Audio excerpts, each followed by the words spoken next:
August 2013. He was angry again, and as usual, taking it out on me. But his words, which used to be like arrows piercing my heart, and his anger, which used to intimidate me into submission, can't touch me now. Nothing can pierce or even dent my armor. His face, contorted with anger, glared at me. He was enraged about something. Instead of standing at attention and literally taking his words to heart and absorbing his anger, I just walked past him and out of the room, ignoring him, something I had never done before, but a tactic he had often subjected me to. He followed and, picking a coffee mug up off the kitchen table, hurled it at the TV, the screen, shattering to the floor. If he was angry before, he was enraged now. I turned and left our basement apartment and went upstairs to my parents' first-floor apartment. I hid on the floor under some clothes in a closet that runs under the stairs to the second-floor apartment. I sat there, knees to chest, and arranged some shoeboxes in front of me. I heard him moving from room to room as he searched the apartment, calling me, demanding that I come out. Previously, I would have obeyed and emerged. He entered the bedroom and came to the closet entrance, again, demanding I come out. I could see him, and noted that he was not looking towards the floor. I would have been visible had he looked down, but his eyes searched the closet only at eye level. I remained quiet, and still he left. I heard a loud crash from our apartment below. Then soon after, the roar of the lawn mower. He never mows. It's one of the chores on a long list of my jobs. Knowing he was out of the house, I emerged and looked out a back bedroom window. He was frantically mowing down the tomato plants, and later I would see destroyed flower beds. Seeing he was occupied, I hurried to the basement to discover the results of the crash. I must digress. Our basement apartment was a 300-square-foot bedsit. His belongings took up about half the space. 1/4 was ours: the TV, the fridge, the cooktop, kitchen table, and his kitchen chair. 1/4 held my things.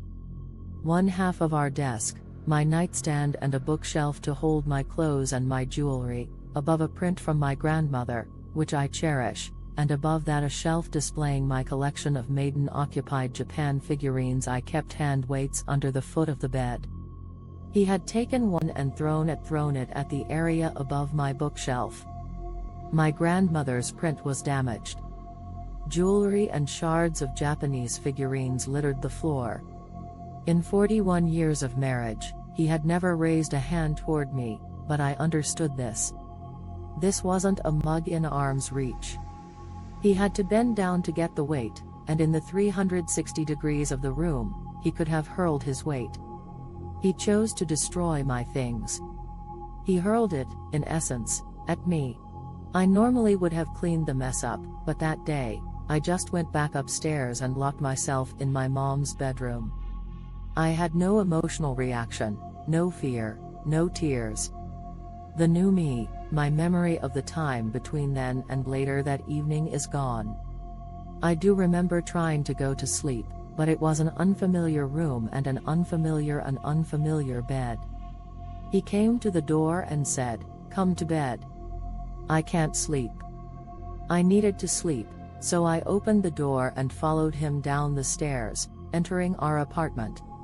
I stopped and told him I couldn't sleep there, because if I had to go upstairs to the bathroom in the middle of the night, I would have to walk through the shards. Wonder of wonders. He swept it all up. I went to bed, keeping to my third of the mattress, and fell asleep. The next day, he was sitting in his living room chair. I was by my bookshelf. "What are you doing?" he asked. "I'm packing away everything on my side of the bed." Why duh, I thought, because I'm moving upstairs and I don't want to leave any of my things down here for you to destroy. He began to cry.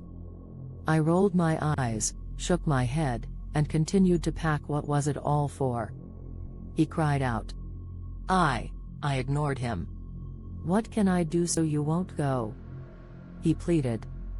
I walked to where we could see each other and leaned against the kitchen table. How pathetic, I thought.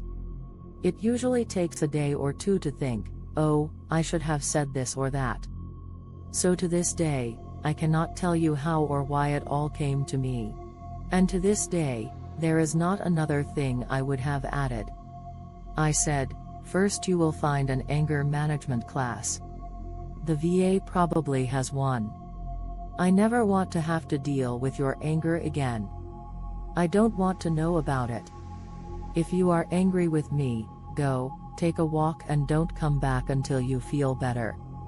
Secondly, you have never, ever in our 41 years of marriage, been concerned about my feelings, my emotions, my point of view, or what I think it has always been about you. From now on, I don't want to know about your depression, your anger, your anxiety, what you are worrying about. Anything. You take care of your emotions. After 41 years of dealing with your problems and emotions, as well as solving my own problems and dealing with my own emotions, no more. I don't want to know. I will take care of myself as usual. You take care of you.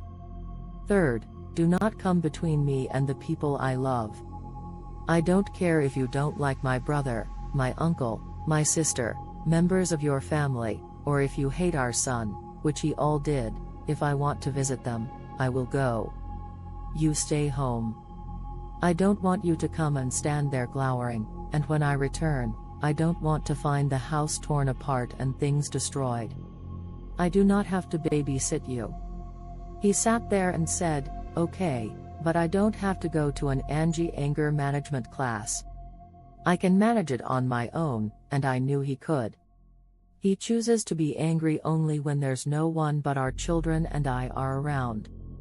I agreed, but added, remember, you get angry, take a walk, because if I see it, I won't say a word.